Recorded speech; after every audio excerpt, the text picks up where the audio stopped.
Hello again, everybody. It has been quite a bit of time since we have put together a video. A lot of time. A lot of time, yeah. Lots have happened. Yeah, a lot has happened, but it's also been pretty much the same kind of thing. Same happening over and yeah, over week and after over week after again. week. So it has been quite a while, but well, I'm not going to do any spoilers at this point. I am just going to turn this over to Renee and let her tell you what is going on. all right. So when we left off, how many weeks is it now? It's been over a month.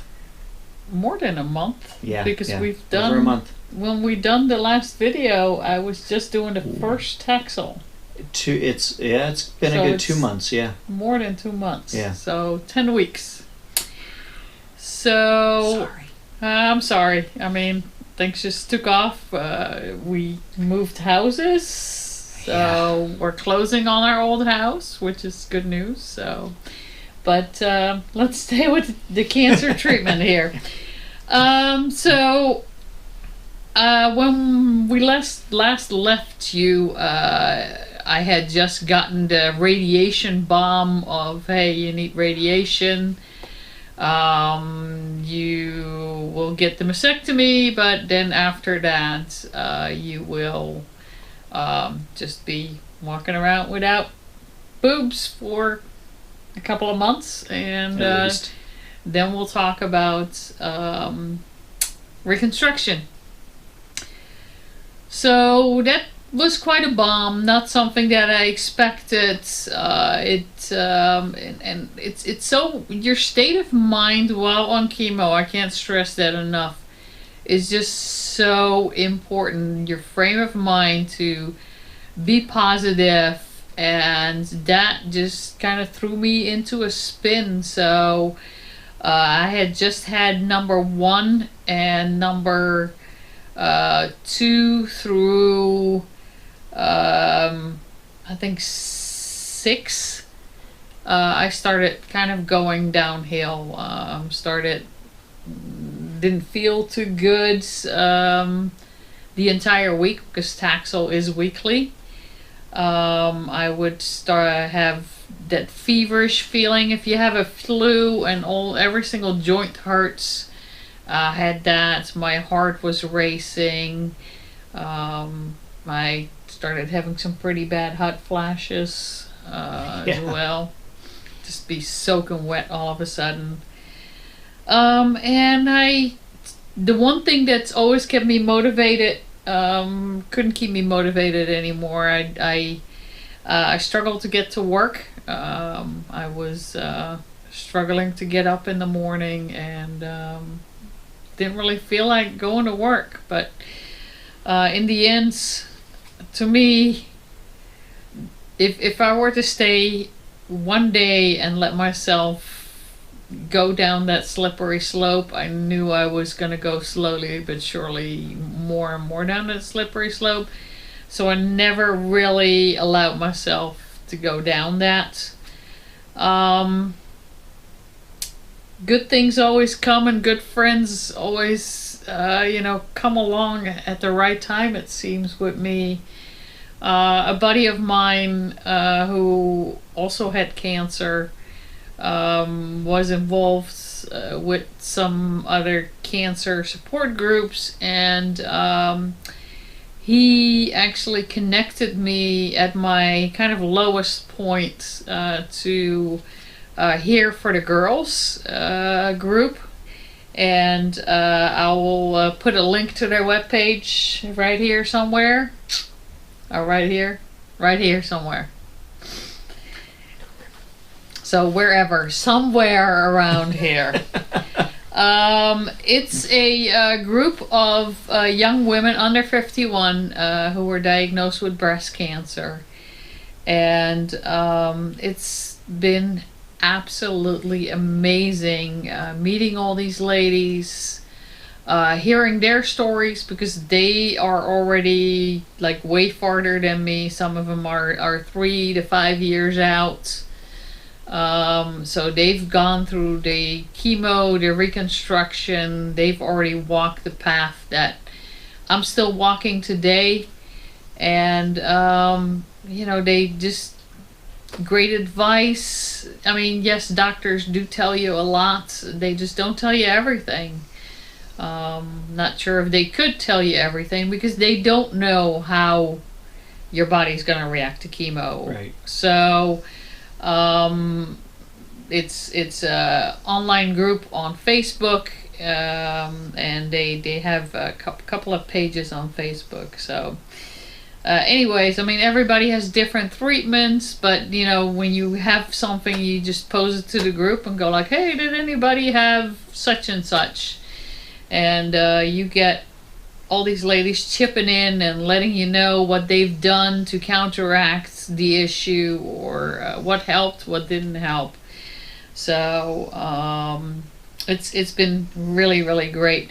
And the most important thing that they did for me at that time is that they reinforced with me that it's ultimately whatever happens to me, it's my body and my decision. So, it's I'm the one that's going to be taking on the risk if I want to do something different than what the doctors tell me. But in the end, it's what makes me happy, and it's my body and my decision. Which and I think you forget that throughout your cancer journey.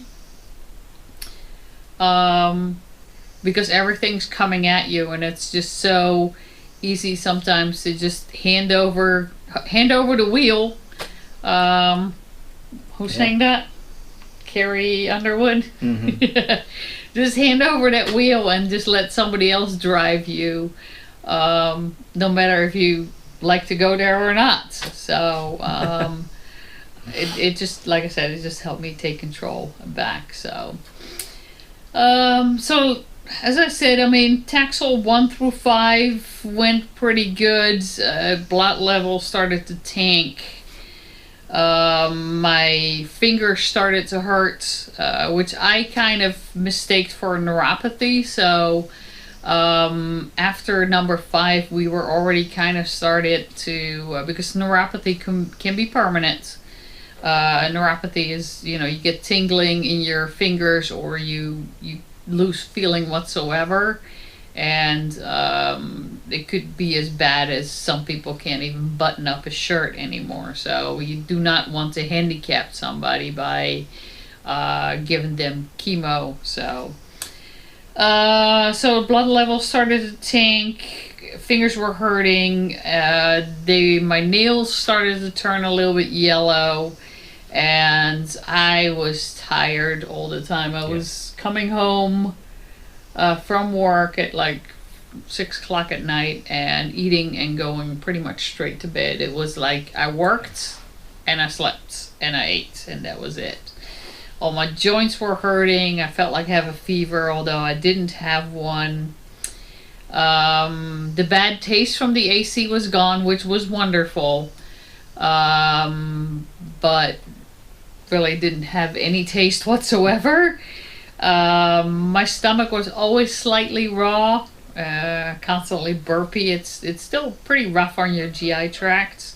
So no more bad taste at that point. It just didn't really have any taste whatsoever. Yeah. My stomach was just slightly raw all the time.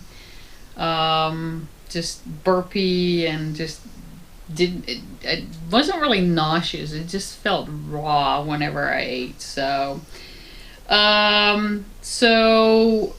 we had I hate to call it a gift, but I mean, we did have Hurricane Florence supposedly rolling in. Luckily for us, it did not hit us, but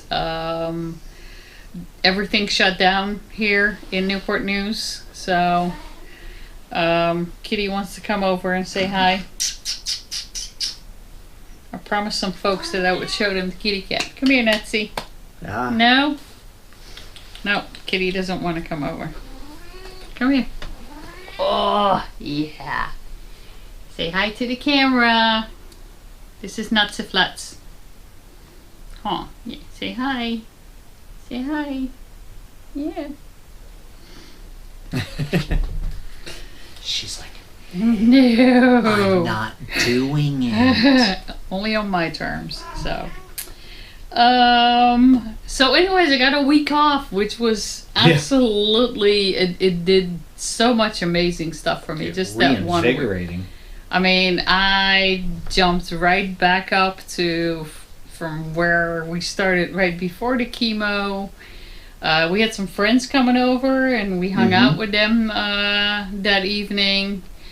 Friends that we hadn't seen in a long time. Like I said, it just gave me the boost that I needed to go for the home stretch, really. So number 6, the week after the hurricane, I had number 6. Really just felt like I hit the reset button. As things progressed, my fingers did start getting neuropathy, and they are actually coming off. My nails are coming off. So between 7 and 10, we've kind of been playing it by ear. Every single time I go there, it's like, are your fingers hurting? Yes. Do you want to go on? Yes. So we've kind of been going on and on like that every single week. I think last week I kind of felt like I wanted to quit, but my oncologist kind of played to my toughness, right? And gave her a carrot. He kind of went like, well, do you feel like if you think about the next one, that you're just gonna break down and cry? And I went like, I don't really break down and cry.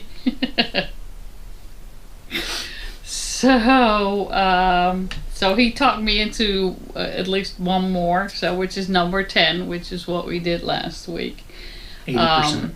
At 80%. How do you say the capacity? Strength. So, but I mean, physically, my body feels a whole lot better on that. I've done really good.